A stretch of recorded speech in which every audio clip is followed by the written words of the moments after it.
Civil services with Nilesh channel आपका स्वागत करता है। ये हमारी इंडिया ईयर बुक की समरी है एंड आज जो चैप्टर मैं आपसे डिस्कस करने वाला हूँ that is going to be very important irrespective of आपने पिछले इंडिया ईयर बुक के वीडियोस देखे हैं चाहे नहीं देखे हैं। इस वीडियो को बहुत ध्यान से देखिएगा क्योंकि इस एक सिंगल वीडियो से देयर आर चांसेस कि 2 से 3 सवाल आपको मिल सकते हैं। इकोनॉमी के लिए जो इकोनॉमी का डेटा है वो बहुत ज़्यादा इम्पॉर्टेंट होता है। कौन सी मिनिस्ट्री क्या रिलीज करती है, उससे रिलेटेड जो ऑथेंटिक डेटा है, जो आपको कई बार बहुत सारी चीज़ें एक जगह पे एक कलेक्टिव रिसोर्स के फॉर्म में नहीं मिलती है, एक सिंगल रिसोर्स के फॉर्म में नहीं मिलती है, वो आपको इस टॉपिक में मिलेगी। और इसी चीज़ के लिए ये आपके लिए बहुत ज़्यादा इम्पॉर्टेंट है कि इस वीडियो को आप बहुत ध्यान से देख लेना। ये वाला वीडियो एंड इसके बाद वाला भी एक और वीडियो आएगा, वो दोनों वीडियो एक्सेसिवली इंपॉर्टेंट हैं इस बार के प्रीलिम्स के लिए। ये हमारी इंडिया ईयर बुक की समरी है। 140 पन्नों में हमने बनाई है, 800-850 पन्ने की जो इंडिया ईयर बुक थी। और अगर आप इसकी पीडीएफ चाहें तो आप यहाँ से अवेल कर सकते हैं। इसके अलावा आप हमारे साथ हमारे चैनल टेलीग्राम चैनल पे भी ज़रूर जुड़ें जिसका नाम है सिविल सर्विस विद नीलेश। वहाँ पे हमने आपके साथ बहुत सारे रिसोर्सेज जो कि prelims as well as mains के काम के हैं हमने शेयर कर रखे हैं। तो इस टेलीग्राम चैनल को अगर मुझसे आप जुड़ा रहना चाहते हैं डायरेक्टली तो आप इसको ज़रूर ज्वाइन कर लें, एक्सेप्ट कि इस चैनल को सब्सक्राइब करने के। आज का जो टॉपिक है वो बेसिक इकोनॉमिक डेटा है।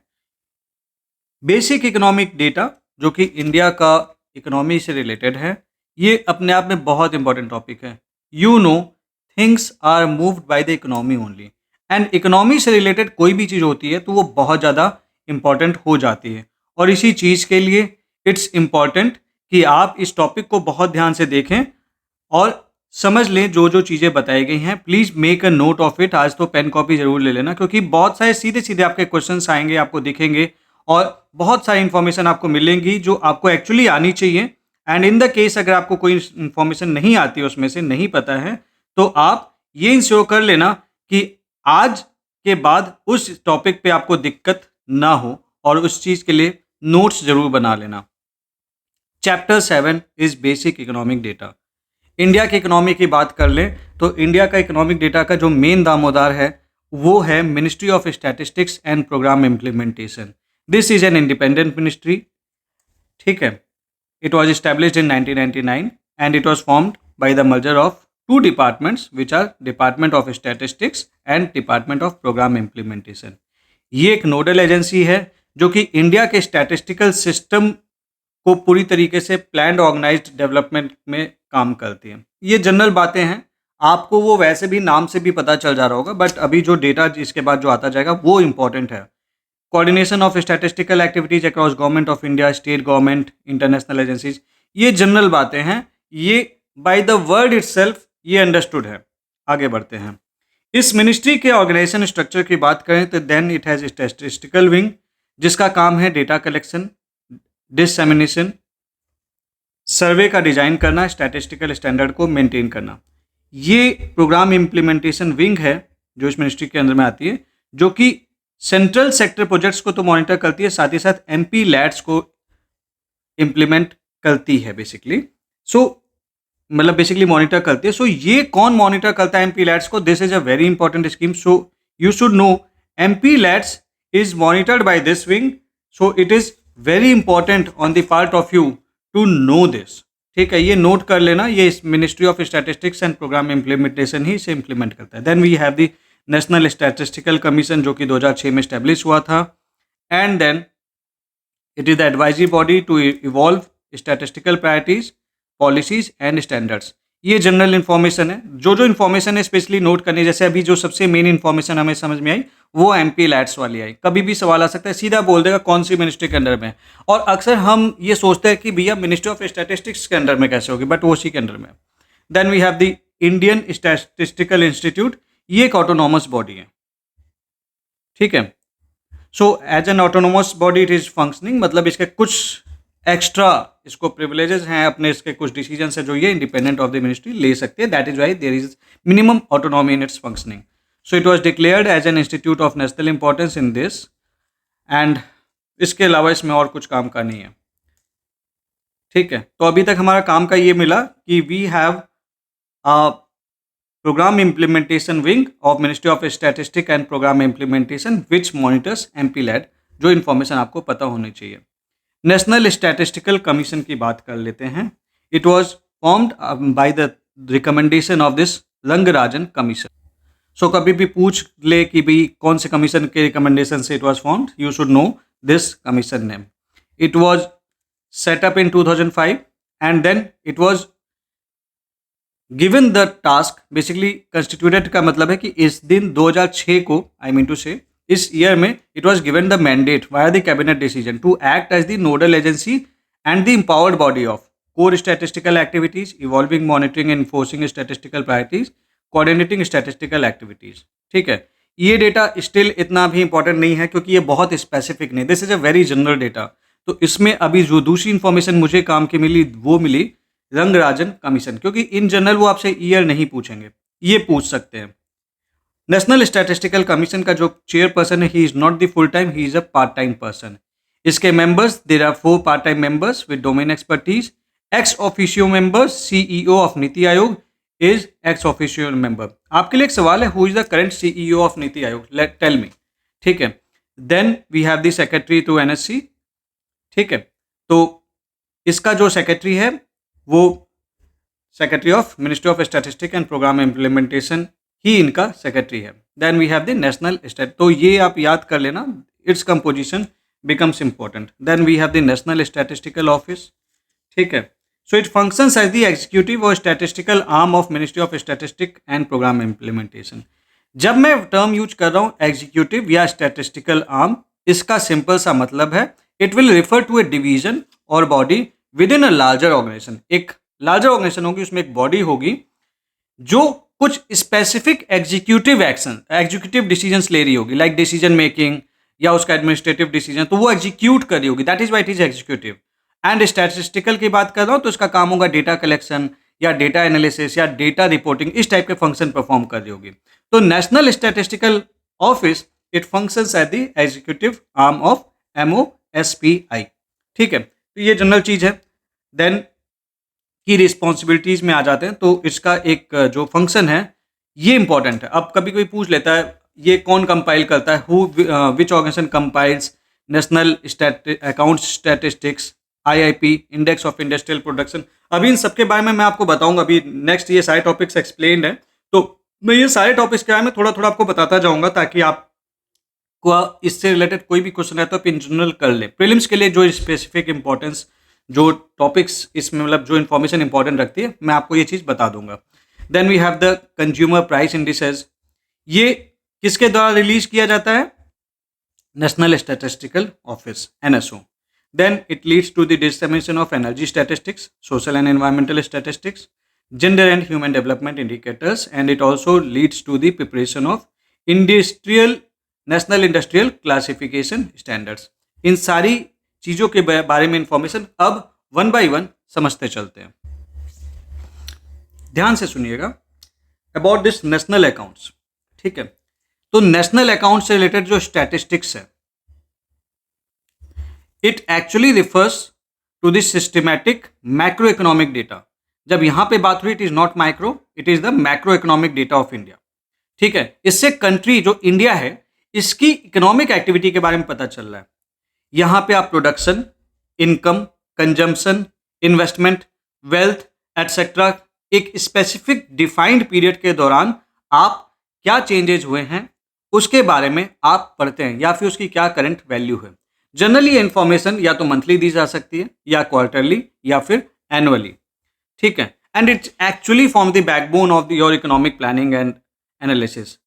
NAS के जो की कंपोनेंट्स हैं वो क्या हैं? जैसे कि GDP। अब ये देख लीजिए, अगर मैं बता रहा हूँ कि national accounts of by ministry of statistics and programme implementation, तो नेशनल अकाउंट्स का डेटा ये देता है, यानी कि GDP का डेटा भी यही दे रहा है। ठीक है, जो नेशनल अकाउंट स्टैटिस्टिक दी जाती है उसमें ये सारा डेटा होता है। This GDP is what? Total value of goods and services produced. National income, gross national income ये देता है। Then you have the final consumption expenditure, जो भी गवर्नमेंट या हाउस होल्ड वगैरह के द्वारा जो खर्चा होता है। Then it gives you the information about the capital formation. ठीक है, लाइक जो भी आप इन्वेस्टमेंट कर रहे हैं इंफ्रास्ट्रक्चर पे, मशीनरी पे, एक्सेट्रा पे, देन आपकी सेविंग्स की या गवर्नमेंट फाइनेंसेस की भी इंफॉर्मेशन देता है। ठीक है, even it gives you the information about the net exports, that is export minus import. ठीक है, उसके अलावा इंस्टीट्यूशनल सेक्टर ट्रांजेक्शंस, तो ये इससे रिलेटेड डेटा कहाँ पे मिलेगा आपको, कौन सी मिनिस्ट्री देगी, ये देगी। Please note it down, this is very important. और ये सारा डेटा एक स्टैटिस्टिक्स आता है, that is national accounts statistics, जो कि एनुअली पब्लिश किया जाता है। और ये इसलिए बहुत ज़्यादा इंपॉर्टेंट हो जाता है because that forms the base of the Indian economy का डेटा। ठीक है, so ministry of statistics and programme implementation, it is responsible for the preparation of national accounts which includes the estimate of all these. ये तो आपको इसलिए पता होना चाहिए। उसके अलावा it also release the data of annual and quarterly estimate of GDP वगैरह के बारे में, देन एडवांस रिलीज कैलेंडर। और इनफैक्ट आपको मैं बता दूं, जो इकोनॉमिक सर्वे वगैरह में जो आपको डेटा मिलता है ना, वो सब यहीं से उठाया जाता है, उसके लिए वो कोई अलग से थोड़ी डेटा बनाते हैं। This is actually picked up from here on and then they are that is compiled and given. आपके जो पीआईबी में डेटा मिलता है, ये सारा काम ministry of statistics and programme implementation ही करता है, that is the main body, उसके बाद बाकी जगह पे जाता है। ठीक है, then you have this consumer price index. What is consumer price index? यहाँ पे you get to know about the average change in the prices that is paid by the consumers for a basket of goods and services over a time. ठीक है, simple terms में बता दें तो कि चीजें कितनी महंगी हुई है या फिर चीजें कितनी सस्ती हुई हैं एक एवरेज हाउस होल्ड के लिए, ये आपका सीपीआई बताता है। तो बेसिकली इस चीज से ये बात पता चले कि कितनी महंगी हुई है, कितनी सस्ती हुई है। तो what it is telling you? It is telling you the about the inflation at what level, at the retail level. क्यों मैं रिटेल लेवल बोल रहा हूं? क्योंकि there is corresponding WPI also, you would have read about this. Then it also indicates, CPI क्या indicate कर रहा है एक नॉर्मल पर्सन के लिए, what is its cost of living. So CPI also indicate the cost of living. और चूंकि ये इन चीजों के बारे में बताता है, so it helps your government, और आरबीआई को भी ये हेल्प करता है कि वो अपनी पॉलिसीज फॉर्म कर सकते हैं। They can adjust their wages, pensions, they can decide the interest rate etcetera. ठीक है, इंडिया में जो सीपीआई है ये 3 तरीके से दिया जाता है in general, CPI rural, CPI urban, and then we have the CPI combined. Combined is urban plus rural, जो कि आपका main headline number basically indicate करता है। तो पॉपुलेशन के ग्रुप्स को अलग अलग तरीके से स्टडी करके फिर एक कंबाइन हम दे देते हैं कि ओवरऑल पता चल जाए। सीपीआई इंपॉर्टेंट क्यों है? बिकॉज ये मेन टूल है जो आप इन्फ्लेशन ट्रैक करने के लिए यूज करते हो। इवन जो आपका जो आरबीआई का जो इन्फ्लेशन टारगेटिंग है ना, आपने पढ़ रखा है 4% प्लस माइनस 2%, ये सीपीआई कंबाइंड के ऊपर ही बेस्ड है, डब्ल्यूपीआई के ऊपर बेस्ड नहीं है। तो ये आपको पता होना चाहिए किसके ऊपर बेस्ड है, इसलिए सीपीआई इंपॉर्टेंट है। तो ये सीपीआई बहुत इंपॉर्टेंट है अपने आप में। ये इंटरेस्ट रेट को भी अफेक्ट करता है, ये आपकी रियल वेजेस जो भी चल रही हैं उसको भी अफेक्ट करता है, कॉस्ट ऑफ लिविंग को भी ये अफेक्ट करता है, बिकॉज ये हर एक चीज को इंपैक्ट कर रहा है। And that is what is studied by ministry of statistics and programme implementation. Monthly हम इसे पब्लिश करते हैं। इसका बेस ईयर क्या है, इस पे सवाल बन सकता है, कभी भी आ सकता है। ठीक है, इसको स्टडी करने के जो इसकी डॉक्यूमेंटेशन है उसके लिए कौन सी मेथोडोलॉजी यूज करते हैं? We use the methodology of modified mixed reference period. ठीक है, ये कौन सा डेटा यूज करता है? From the consumer expenditure survey 2011-12। ठीक है, एनएसएस 68th राउंड। सीपीआई के components, its is grouped into food, housing, fuel, clothing etcetera, ये सारी चीजें। Then we have this consumer food price index, कुछ कुछ ऊपर वाले जैसा ही है, लेकिन यहाँ पे हमारा मेन फोकस फूड के ऊपर है। तो it actually measures the change in the price of food items. Food items में क्या प्राइस का चेंज हो रहा है, that it is actually studying, that is consumed by the households over a fix period of time. तो CFPI it is actually the sub index of CPI, जिसका total main काम है कि it is focusing upon the food prices, और national statistical office ही इसे release करता है। And इसका बेस ईयर की मैं बात कर लूं, ये 2012 ही है, और ये मंथली इसे हम रिलीज करते हैं, सीएफपीआई को भी अलॉन्ग साइड सीपीआई। ठीक है, अगर मैं बात करूं कंप्लीटली इसके बारे में थोड़ा सा और डिटेल में जाऊं, तो it is the weight average of 10 sub groups, cereals, meat, egg, milk, oil, fruit, vegetable, pulses, spices, sugar. Although this is a rare chance that UPSC will ask all about these 10 subgroups, but it's better, चूंकि आपकी इस book में दिया हुआ है, it's better that you should have a hold of, ताकि आप ये गलती ना करें। अगर इसमें पेट्रोल डाल दिया, लेट्स से कि पेट्रोल डाल दिया, आपने ध्यान नहीं दिया, आप कंफ्यूज्ड हो, तो ऐसे केस में although petrol is not a food, but ऐसे केस में वो गलती ना हो, इस चीज़ के लिए इंपॉर्टेंट है कि आप ये 10 नाम याद कर लो. So it excludes like prepared snacks, prepared meals, snacks, non alcoholic beverage, sweets, इन सब चीज़ों को एक्सक्लूड करता है. और यही चीज़ के साथ मिक्स करके आपको सवाल बना देगा, आप कंफ्यूज कर जाएंगे. तो ये 10 नाम आप याद कर लीजिए, it's advisable. Then you have this CPI urban. ये रिटेल प्राइस चेक करता है फॉर दी अर्बन कंजम्पशन. इसका बेस ईयर 2012 है. ठीक है, इसके बारे में मैंने आपसे डिस्कस कर ही लिया. Then monthly price data collection होता है कैसे? Urban price portal by NSSO. Then we have the CPI rural. ये ministry of statistics and programme implementation के द्वारा मैनेज होता है 2018 से. अंडर इट वाज अर्लियर, पहले ये डिपार्टमेंट ऑफ पोस्ट इसे हैंडल करता था. इसका भी बेस ईयर 2012 है. And this monthly collection is by rural prices portal by NSSO. अब आ जाते हैं WPI के बारे में. What is WPI? ये एवरेज चेंज मेजर करता है इन the prices of goods at the wholesale level. वहाँ पे होलसेल लेवल की बात नहीं हो रही थी, वहाँ पे रिटेल लेवल की बात हो रही थी CPI में. Here it is actually measuring the average change at the wholesale level. मतलब रिटेल से पहले जो एवरेज प्राइस चेंज है बल्क ट्रेड में over a fix period of time, that is measured by WPI. तो ये प्राइस चेंज रिफ्लेक्ट करता है फ्रॉम प्रोड्यूसर और supplier to the retailers. Retailers के बाद आपके पास आता है ना, तो रिटेलर से पहले तक जो चीजें हो रही है that it reflects actually. So this does not take into account the final price paid by the consumers. Consumers का final price take into account नहीं करता है.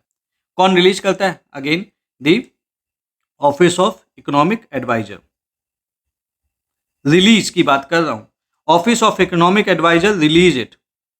कंपाइल कौन करता है? Ministry of statistics and programme implementation. कई बच्चे यहाँ पे कंफ्यूज कर जाते हैं.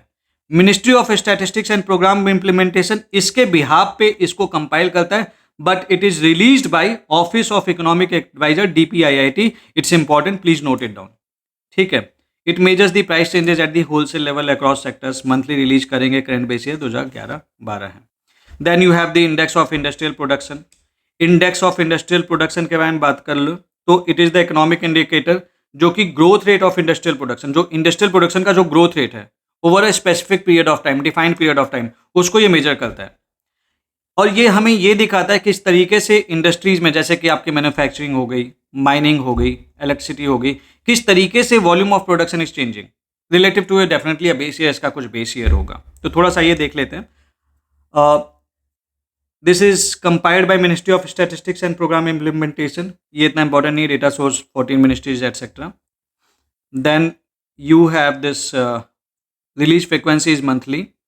ठीक है, with definitely a 6 week time lag. Then IMF standard की बात कर लें, compiles with the special data dissemination standards. Current base year is 2011-12 and main data provider इसके लिए DPPIIT है. ठीक है. इंडेक्स ऑफ इंडस्ट्रियल प्रोडक्शन के क्लासिफिकेशन की बात करें तो इसे दो तरीके से हम क्लासीफाई कर सकते हैं. सेक्टर वाइज की बात करें तो mining, manufacturing, electricity. Use based बात करें तो primary goods, consumer goods, intermediate goods, infrastructure और construction goods, consumer durables, consumer non durables. ये आप याद कर लीजिएगा, कभी भी पूछ सकता है कि क्या सेक्टर बेस्ड में क्या आता है और यूज बेस्ड में क्या आता है. So it's important. नाम से ही क्लियर है कि ये सेक्टर डिफाइन करके बताता है, ये यूज बेस्ड है. ठीक है. इंपॉर्टेंस की बात कर लें, जो मैंने आपको ऑलरेडी बता दिया था, ये आपका होलसेल इन्फ्लेशन ट्रेंड को बताता है. ठीक है. इन्हीं चीज़ों के लिए यूज होगा, अंडरस्टूड है कॉमन सेंस से. ठीक है. It is high frequency indicator of industrial health, production trend etcetera.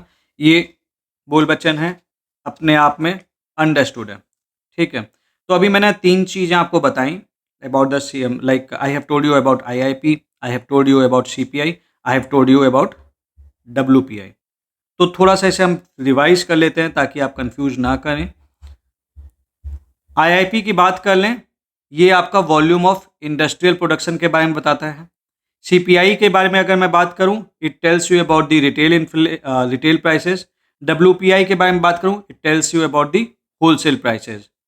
सो इसका फोकस इंडस्ट्रियल ग्रोथ पे है, इसका फोकस कंज्यूमर इन्फ्लेशन पे है, इसका फोकस प्रोड्यूसर इन्फ्लेशन पे. ये बहुत इंपॉर्टेंट है, याद कर लेना. इनकी फ्रीक्वेंसी तीनों की ही लेकिन मंथली है. सो दिस इज अ छोटा सा डिफरेंस इनके बीच में जो आपको पता होनी चाहिए. देन एनर्जी स्टैटिस्टिक्स की बात कर लें. बेसिकली इंडिया में जो एनर्जी स्टैटिस्टिक्स है, it is published by economic statistical division of NSO. इसकी फ्रीक्वेंसी एनुअल है, मतलब यहाँ पे मंथली था, यहाँ पे कंपेरिजन वाइज देखें तो दिस इज इसकी फ्रीक्वेंसी जो दी जाती है दैट इज़ द एनुअल. इस नाम से एक इन्फॉर्मेशन आती है जिसमें पूरा इंडिया का स्टैटिस्टिकल डेटा होता है. ठीक है. स्कोप एंड कवरेज की बात कर लें, so it has the comprehensive and integrated energy data for reserves. Reserves मतलब हमारे पास कितना कोयला है. लेट्स एग्जांपल लेके बता रहा हूँ. देखिए, कोई चीज़ रिजर्व, मान लीजिए कि आपके पास 100 लीटर पानी है, that is your reserve for the water. एक टंकी में पानी भरा हुआ है, लाइक लेट्स से कि 100 लीटर, तो दैट इज योर रिजर्व. कितना आप उसमें यूज कर लेते हो या कंज्यूम कर लेते हो या प्रोड्यूस कर लेते हो या ये सारी चीज़ें, तो that is all together different thing. Reserve is something different. तो इंडिया के पास कितना अवेलेबल डेटा के अकॉर्डिंग कितना कोयला है, कितना लिग्नाइट है, कितना ऑयल है, कितना नेचुरल गैस रिजर्व्स वगैरह, तो ये सारा कुछ ये बताता है. इससे क्या होता है कि गवर्नमेंट ऑफ इंडिया को ये हेल्प मिलती है कि उसको अपनी आगे की प्लानिंग इस तरह से करनी है, उसको कौन सा चीज़ें ज़्यादा यूज कर सकता है, कौन सी चीज़ें कम यूज कर सकता है, because on the basis of reserve only and on the basis of कि आपके लिए कितना फिजिबल है कि आप उसको आप प्रोडक्शन कर सकते हैं, उसके बेसिस पे ही आप इन चीज़ों के बारे में आई मीन टू से कि जो भी प्रोडक्शन है आप इन चीज़ों के बारे में आप डिसीजन लेते हैं. Then capacity, install capacity for thermal, nuclear, hydro and renewable energy, ये चीज़ें बताता है. Production, annual production level of energy resources and ये सारी जनरल चीज़ें जो एनर्जी स्टैटिस्टिक्स में आता है. इंपॉर्टेंट क्या है कि ये कौन रिलीज करता है, publish by this. Consumption, sector wise energy usage and trade, import export of energy commodities like crude oil, natural gas, coal etcetera. So something like this. Then energy types covered.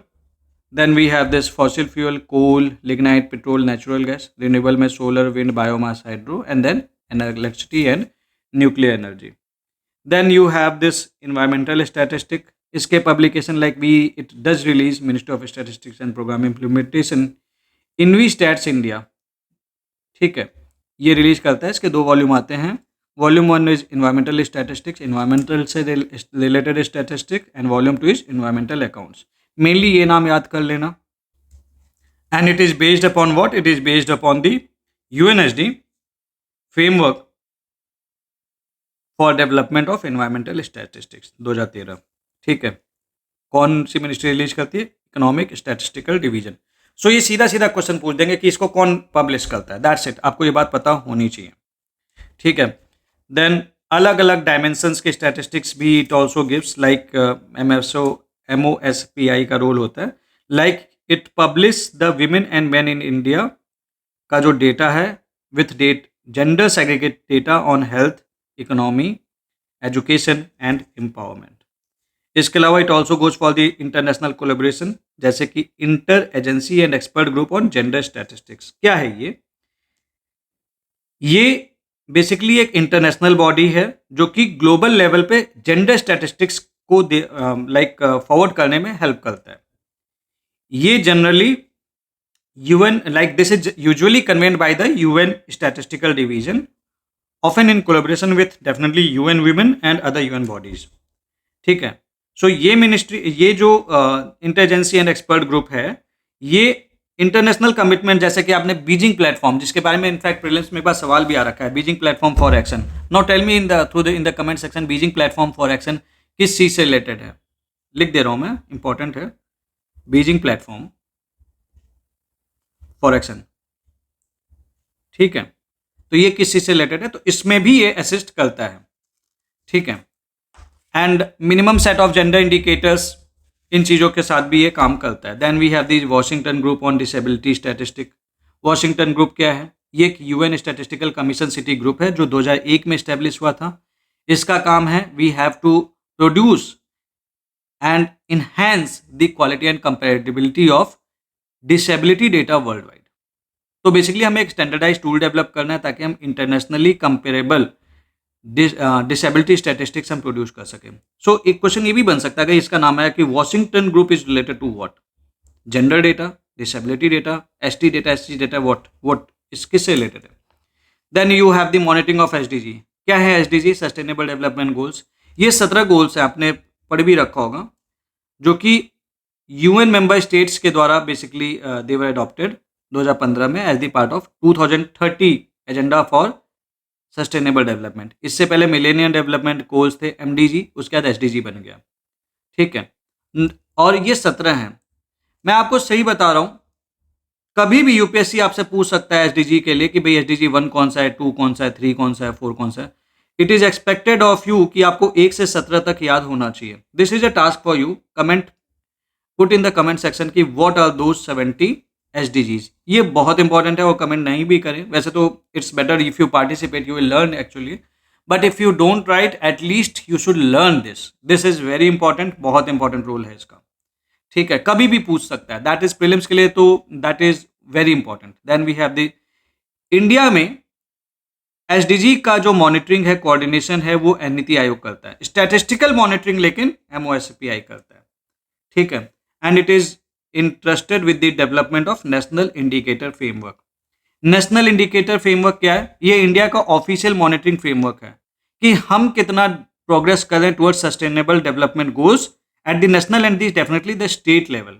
और ministry of statistics and programme implementation के chapter में दिया हुआ है, तो जाहिर सी बात है कि ये इसी के द्वारा डेवलप किया गया होगा। ठीक है, तो एसडीजी के साथ अलाइन करने के लिए जो स्टैटिस्टिकल मॉनिटरिंग है, it is being done by national indicator framework which works under ministry of statistics and programme implementation. Then this assigning data resources, periodically tracking SDG progress at national level etcetera. ये सब general बातें। National indicator framework आपको पता होना चाहिए। की facts about SDG मैंने आपको बता ही दिया। इसका विजन है लीविंग नो वन बिहाइंड। ठीक है, then we have the national sample survey office. It function under the ministry of statistics and programme implementation. और इसके बाद ये जनरल बातें हैं, ये आप स्क्रीनशॉट लेके पढ़ सकते हैं। इसका कोर फंक्शन क्या है? Like social and economic survey, it covers education, health, housing, migration etcetera.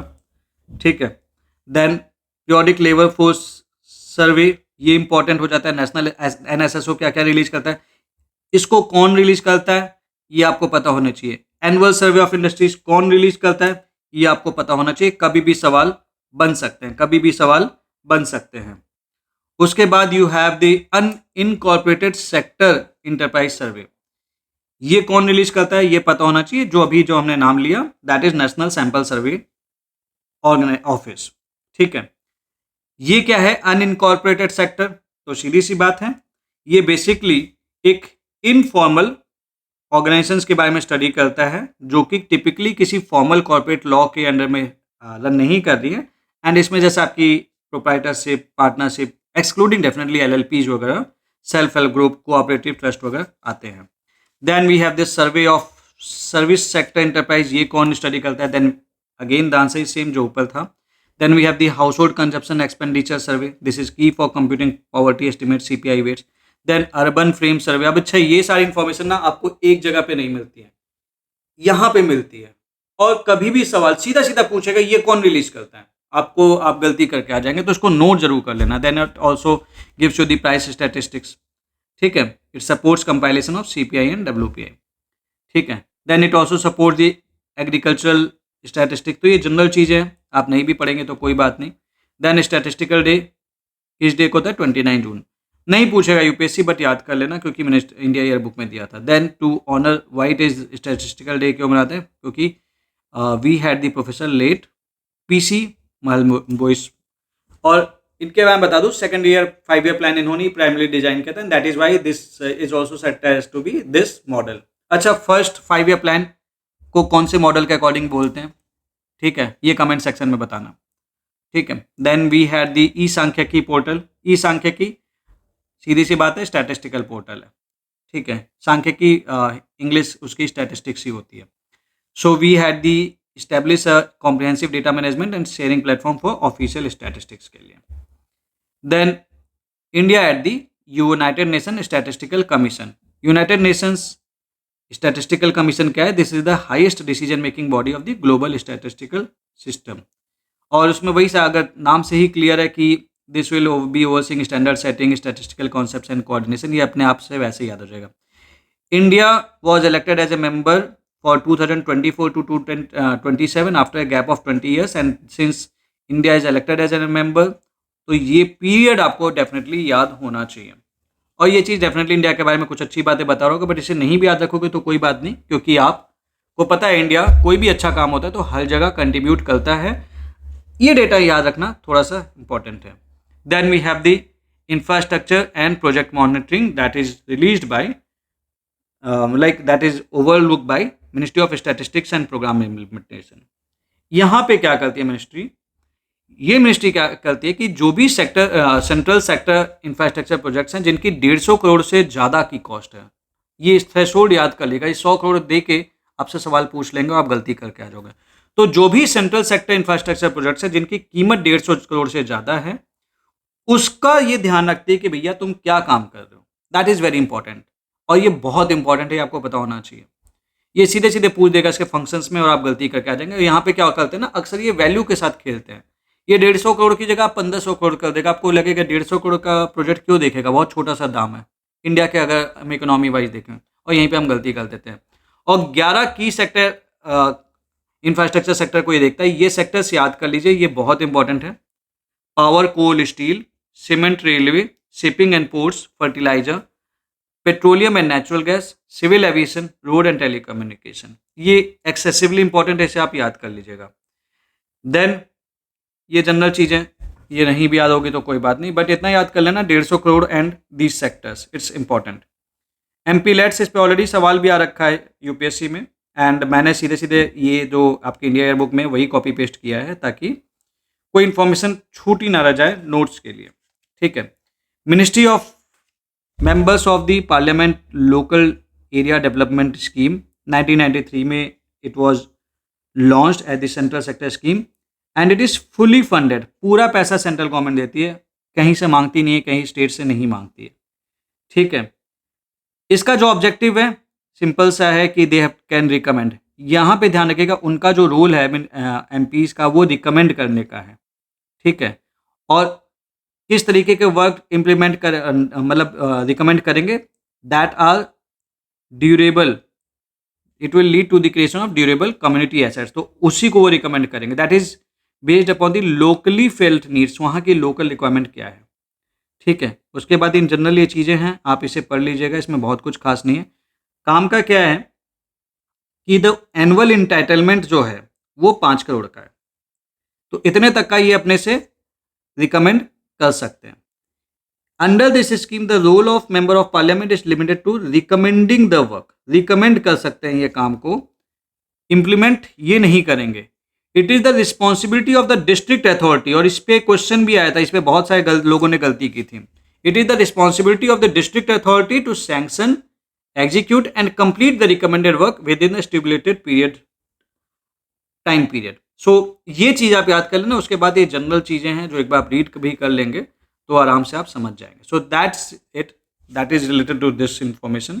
उसके अलावा ये जो अगला चैप्टर होगा फाइनेंस, ये अपने आप में बहुत अच्छा टॉपिक है, बट आज का जो चैप्टर था that is actually very important and believe me, इससे 1-2 क्वेश्चंस आ जाएं बड़ी बात नहीं। इसलिए मेरी आपको पर्सनल सलाह ये है कि इस वीडियो को, क्योंकि ये जो डेटा होता है ना, डेटा हम अक्सर भूल जाते हैं, इस वीडियो को 1-2 बार जरूर देख लेना। सेकंड टाइम में रिवीजन करने के लिए 1.5x लगा दिया और एक बार सुन लेना, आपको अपने आप ये चीज़ें याद हो जाएंगी। सो मिलते हैं अगली बार, एंड टेलीग्राम पे हमसे जुड़ने के लिए सिविल सर्विसेज विद नीलेश को जरूर ज्वाइन कर लें, एंड इसकी PDF चाहिए तो आप यहाँ से ले सकते हैं। सो that's it for today, thank you very much.